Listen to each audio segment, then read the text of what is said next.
係咁，網友大家都知我有兩個偶像啊，一個習近平，一個就係呢一個係 Elon Musk 啦。第三個噔噔噔噔，郎咸平。哇！真係呢個人呢，我點解封佢做偶像呢？第一，天下第一渣男，呢個就係冇人垃圾得到佢咁樣就可以做出啲咁嘅嘢出嚟。然後第二呢，佢嘅手段巧妙到呢，我都要睇好耐先至明嘅。呢個犀利，呢個係好啦。嗱，一個電子現金券嚇，買3000蚊嚇有新嘢送啊！因為特登推廣呢個純素乳木果柔潤手霜，好好嘅。我哋推廣 Urian 韓國 Urian 純素弱鹼性潔面泡沫，大家用開呢就會用，真係我誠意推薦。5000蚊送個血壓計俾大家喎，呢個係用我把聲嚟到錄過，呢個就係我親自聲音錄過，呢個血壓計係高級嘢嚟嘅。光 pen 嘅保濕凝膠，呢個係269蚊嘅，5000蚊送呢兩樣嘢。好啦，郎咸平 Larry Long 嗱，佢係出生喺桃園嘅，台灣出生，祖籍係山東人，山東濰坊。佢嘅爸爸咧係空軍少將嚟嘅，都係權貴子弟嚟嘅，空軍少將已經係。不過嗰陣時都好窮嘅台灣人。媽媽係女中化學教師，教得女中，梗係呢個大學啦。咁呢個人咧初咧1978年嚇，已經唔讀台大，不過東海都唔錯。東海大學1978年啊，遲我10年，佢後生我10年嘅，1956年後生我7年，後生我7年，呢個78年。78年，咦？呢個22歲哦。80年去台大攞咗個碩士，2年後86年呢 Pennsylvania 大學沃頓商學院博士，嗱係 Donald Trump 嘅校友嚟喎。沃頓呢係號稱商學院排第1嘅，呢一個學位咧係好值錢嘅。你唔係淨係睇佢呢個學位。你睇佢教過邊度教過書？美國講壇同世界銀行顧問，畢業後執教喺 Michigan 大學、州立大學、密芝根州立大學、紐約大學。喺紐約大學教到呢個紐約大學咧，係得幾個學系係頭10名嘅，其中包括咗 finance。芝加哥大學，凡係芝加哥大學啲人我都好尊敬。芝加哥大學係點講啊？係呢一個淡水經濟學派嘅權威所在，最多獲得諾貝爾經濟學獎嘅經濟學家係來自芝加哥大學，仲做世界銀行治理顧問喎，好有地位喎。但係嗰陣時講起郎咸平咧，張五常唔識佢喎，唔知點解咧？不過佢後生過張五常好多啊，張五常就大20年，唔識呢個人。咁結果咧，佢喺美國撈咗一輪啦，就翻嚟香港中文大學財務學講座教授，呢個地位好高啊，講座教授嚟嘅。1994年移居香港，放棄美國籍，而家仲係榮譽教授，即係實在上咧喺呢度退休。就攞咗個榮譽教授，郎咸平好嘢。好啦，然後做媒體評論人嚇，佢翻嚟之後咧，我識佢都係呢個時候。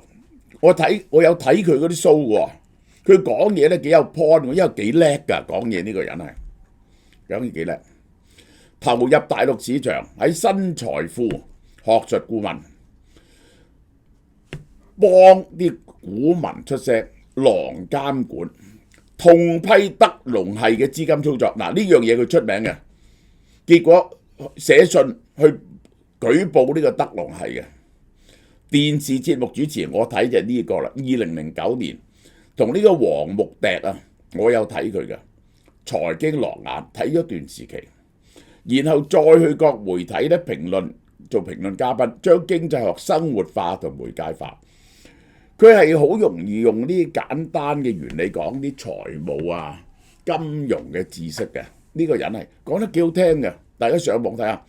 但係我點解呢單嘢咧唔係新聞啊？但係我睇完之後，我係震撼，對呢個人嘅行為係一個讀咁多書嘅人嚇，喂，唔係講笑喎！紐約大學、芝加哥大學，好啦，結過6次婚或者6段、4段婚姻，有人可能仲有第5、第6任。呢個第一個正式結婚，佢係喺台灣1980年結婚啦，好早結婚。佢係呢個1956年24歲，1980年就結婚啦。呢個人係1980年嗰陣時佢做緊乜嘢？1980年開始剛啱讀碩士，畢咗業佢就結婚，畢咗業就結婚。咁咧呢個嗰個係個正式婚姻嚇，然後咧正式離婚係2007年。嗱，呢個人好嘢在邊度？佢就走咗翻嚟，就唔理佢老婆同個女喎。長期佢竟然咧因為嗰段婚姻咧喺台灣結婚，就同香港冇 communication， 人哋唔知，佢就唔話俾你聽喺台灣結婚。嗱，呢個嘢係離譜到極㗎。喺香港結婚，第2次結婚同個張偉，1997年結果咧呢個其實係重婚嚟嘅，然後到呢個廖潔貞2次分手，就係我而家講呢單官司。好啦，呢個范小純2006、2011。嗱，佢2次嘅呢個嘢咧係翻去2015年，然後又有個神秘女，又有第6任嘅。呢個就係呢個人咧好花心嘅。首先呢個黃以平啊，你睇郎咸平嗰陣幾後生，哦，2個仔喎，台北鄉下出身係賣飛嘅，哇！竟然溝咗個賣飛嘅，同郎咸平年紀相仿，善良勤勞。結婚時間1980年，台大經濟學碩士，唔係畢業啊，入學啫。有2個仔喎，原來呢個如果80幾年有2個仔，佢個仔都40幾歲㗎啦。郎世偉、郎世傑。1994年咧，佢就唔理佢啦，去香港發展。即係結咗婚14年之後，就已經拋棄咗佢哋嗰啲仔女10歲8歲。直到2007年，佢咧我諗有寄錢翻去嘅，佢先至發現原來佢係結咗婚喎，提出訴訟爭奪財產喎。婚姻未正式註銷前咧，法律關係持續存在，搞咗好耐。第2任張偉，嗱呢個啦，成都話劇院演員，外貌出眾。1990年喺美國華人集會，佢翻嚟香港同佢結婚，喺香港登報紙結婚，而當時未離婚。結局2007年喺香港正式離婚。2008年佢創業開直銷公司，同郎咸平鬧咗交，發表聲明撇清咗關係。呢個叫張偉啊，係大陸嘅演員。好啦，呢個就係廖潔貞啦。呢個嗱，呢個廖潔貞咧已經係好犀利嘅女人啦。佢係一個空姐出身，而走咗去長江商學院，讀得長江商學院咧，一定有人支持啊！空姐年輕貌美，長腿黑髮，愛奢侈品，關係狀態未婚同居伴侶，佢送咗2間屋，一架車俾佢。佢本來咧第一次拍咗輪拖咧就分咗手，第2次復合2012年佢翳翻佢，送咗2層樓俾佢，一間咧送咗俾苗小姐，一間送咗佢爸爸。好啦，我首先講網度話乜嘢咧？佢呢個妙小姐俾咗綠帽啊，郎咸平戴喎。結局2014年咧，妙提出分手，於是佢要還翻2層樓俾佢。喂，你送咗俾人有冇得還翻嘅咧？嗱，首先第一送咗2層樓，頭2次佢都打輸，後來佢收翻2層樓喎。哇！我哋好叻喎，可以收翻2層樓。未算嗱，我先解釋點解收翻2層樓，犀利。第4日伴侶范小純復旦才女，才貌雙全，寫詩畫畫。2006年喺復旦講座認識，相差31歲。關係狀態唔知有冇登記。2011年佢恢復單身，去咗外國讀書。嗱，佢其實咧先同呢個，然後咧又同呢個。呢個走咗咧，佢就翻嚟翳翻呢一個苗潔貞，件事就係咁嘅。好啦，第5任有媒體當佢喺苗潔貞重言嗰陣時咧，又有神秘女子親密啊，有第6任正式伴侶啊，大家唔清楚，我相信佢唔會情有女人嘅呢個人咁樣係。好啦。第一，佢雖然同張偉結婚，冇同黃以平解除婚約。多年來，佢94年翻嚟，佢啲仔10歲、11歲到。喂，佢老婆喺美國獨自撫養兒仔，工作清貧喎，你唔係啊嘛？所以話佢係天下第一渣男。佢已經一早同人結婚，生2個仔。佢走咗翻去香港教書，咁都有錢㗎。香港講座教授梗係有錢啦，竟然唔理老婆同仔喎。嗱，聽住第一步，重婚唔理老婆同仔，佢又揾到好多錢，好多錢。好啦，先講啊，佢2012年佢係第3任。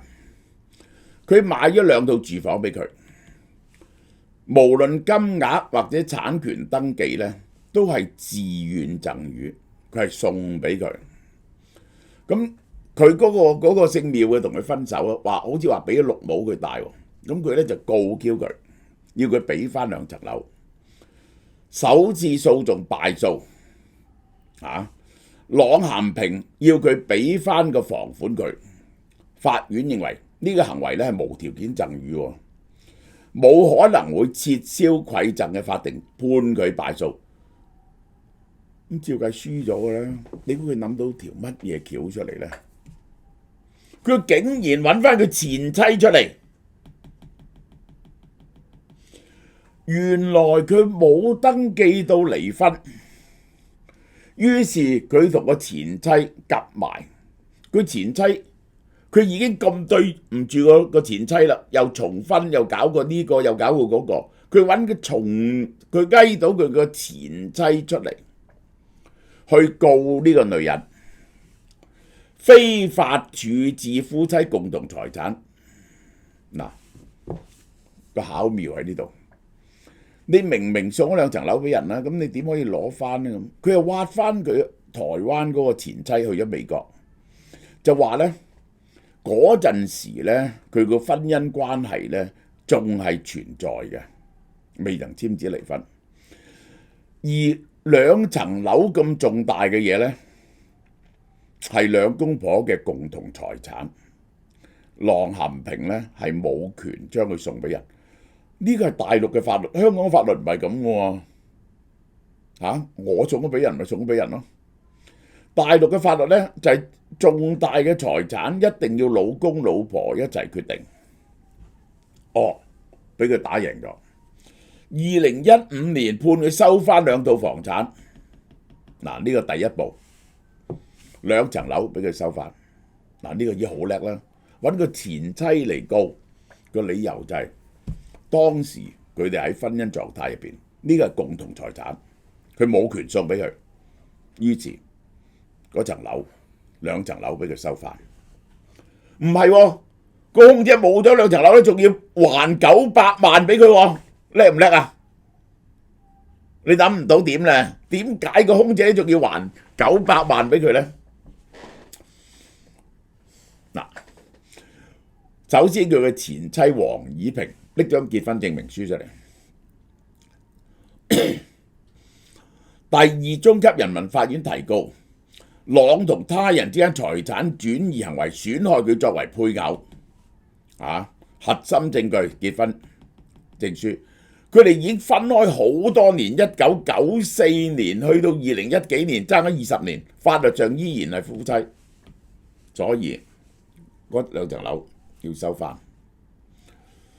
法院認為婚姻存續期間所得為共同財產，由於妙潔證明嘅財產源自呢個時期嘅轉移，佢就要還翻俾佢啦，將財產還翻，先還翻2層樓俾佢。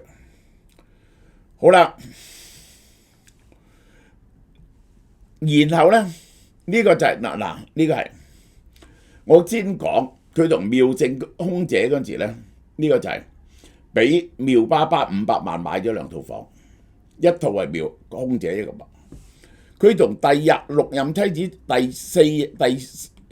呢個係第3任妻子，就為佢爸爸買咗2套房，結果咧第一次就話不可撤回，咁結果咧就係第2次共同財產，所以就撤回。呢個係夫妻一方未經一方同意自行處分重大共同財產，其行為無效。呢個解釋清楚啦。呢個複雜啦，呢個複雜，即係咧點咧？阿郎咸平咧好嘢喎，佢咧呢個真係複雜呢件事，即係我睇咗好耐先至明喎。佢係點咧？佢問銀行借900萬，佢話俾銀行聽，佢爭銀行錢啊，因為佢其中嗰500萬咧係攞嚟買嗰2層樓，佢另外仲爭400萬。佢本來爭銀行900萬，係買咗2層樓同埋其他嘢。佢咧第2次問銀行借900萬，呢次咧佢又話買一啲名貴嘅嘢古董，就整咗呢間公司出嚟。呢間公司咧就寫咗落姓妙嗰個空姐做法人代表，明唔明啊？佢呢個銀行咧俾900萬佢，佢同呢間公司成間公司咧係佢操作嘅，同佢簽一張合同，就話要買1600萬嘅，就將嗰900萬咧就俾咗佢，俾咗呢間公司。其實咧呢個姓妙嘅咧，從來都冇見過呢筆錢，因為呢間公司咧其實係佢操縱，但係佢將佢登記咗落姓妙嗰個嘅名下。好啦，然後點咧？嗰啲錢一到咗公司咧，佢就轉去佢細佬間公司嗰度，冇理由㗎。將900萬一到呢間公司就俾咗佢細佬，佢細佬咧就俾翻佢，佢咧就還翻俾銀行。清楚啦嘛？佢借咗2次900萬，用第2次嗰900萬咧就 cover 翻第1次嗰900萬。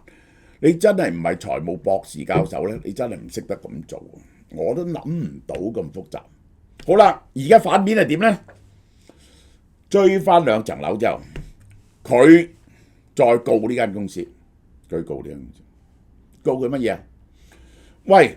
我同你有張合同，其實成張合同係假噶嘛，1600萬，我俾咗900萬你，你應該交貨俾我，你冇交到，你要退翻呢900萬。喂，姓苗嗰個話我點知啊？完全係佢處理喎，嗰900萬去咗你細佬嗰度，去細佬嗰個第2件事。總之嗰張合同。我係俾900萬你，你應該交貨俾我，你冇交到，你係法人代表，你要賠900萬，俾翻2層樓，仲要問佢攞900萬，好嘢喎！佢以個人擔保民生銀行借900萬，就話喺佢呢間興源公司買1600萬收藏品，興源公司收咗啲錢轉去佢細佬間公司。法院第一個判決，興源公司要還翻呢900萬。個女仔上咗身，不但止賠佢瞓咗咁多年，2層樓俾翻佢，仲要唔見900萬。如果唔係咧，就要破產。好在佢揾到個律師，好叻。點樣打贏呢場官司咧？我話俾你聽，真係你學嘢。明明呢個局咧，但係法院就話咧，嗰間公司係要還，因為佢係法人代表要還。好啦。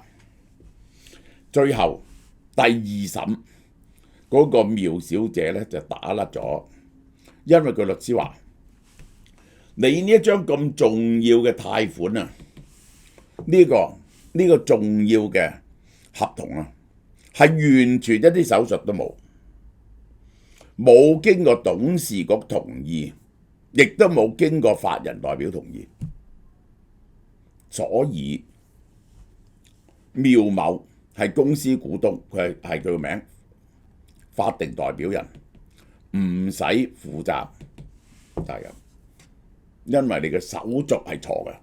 終於揾到個理由咧，打贏咗。喂，真係執翻身彩啊！大家明唔明呢個計劃幾巧妙啊？呢個同埋呢個人幾做得出啊？同埋呢條友做係點咧？佢為 P2P 平台站台先後為泛亞有色金屬交易所、快鹿、黃州財富好多間 P2P 站台，用佢嘅名嚟到 endorse， 結果啲平台全部爆雷走佬。結果佢去邊度演講，嗰班人就去到嘈佢，比黃金值錢，比股票安全，佢出嚟 endorse， 佢收咗人哋幾多錢？曾經為泛亞宣傳站台，參與投資報告會，結果泛亞走咗佬，快鹿同佢子公司快鹿合作，快鹿子公司家族切入股權控制，走咗佬。黃州財富喺白站個台，東虹橋擔保快鹿旗下嘅擔保公司，郎咸平被報道係戰略合作。港股上市公司同快鹿一齊控制呢間香港股，結果呢啲公司全部執笠走佬。呢個真係呢個 Wharton 嘅博士呢個犀利啦啩！結果喺西安演講嗰時咧，俾泛亞受害者抗議嗌口號辱罵，終止演講，被逼退場。昆明見面會俾公安部取消，因為嗰啲群眾過去邊度圍到佢邊度。大家佩唔佩服呢個人？首先，作為一個講座教授，你明知呢啲公司係呃人，你幫佢站台。第二，即係不停搞到人已經犀利啦，送咗2層樓俾人，重婚，唔理原配2個仔，然後送咗2層樓俾人，竟然叫原配出面告嗰個女人。收翻2層樓，收翻2層樓，仲想追佢攞900萬。哇！呢個人犀利，個人格徹底掃地。呢個郎咸平呢個人。好啦，呢隻純數Urian 9樣嘢，大家睇下啦。呢個就係我係皮膚係敏感嘅，我生平唔用護膚品嘅。呢隻嘢咧喺韓國係 No.1 嘅護膚品。我嘅新抱啲孫試過咧，個個都話感覺個 quality 非常好。你試過咧，你就會用噶啦，好嘛 ？OK， 好啦，嗱，又有嘢好抵啦，大家快啲嚟買啦！呢個冰富丸雙生生蠔，大家好中意食嘅，咁就又減價，又嚟咗批貨，48蚊，48蚊，200克，好好食。個個食過都話脆嘅，啲生蠔係99蚊減到48蚊，200克，新鮮運到空運運到，你要去門市買嘅呢個就係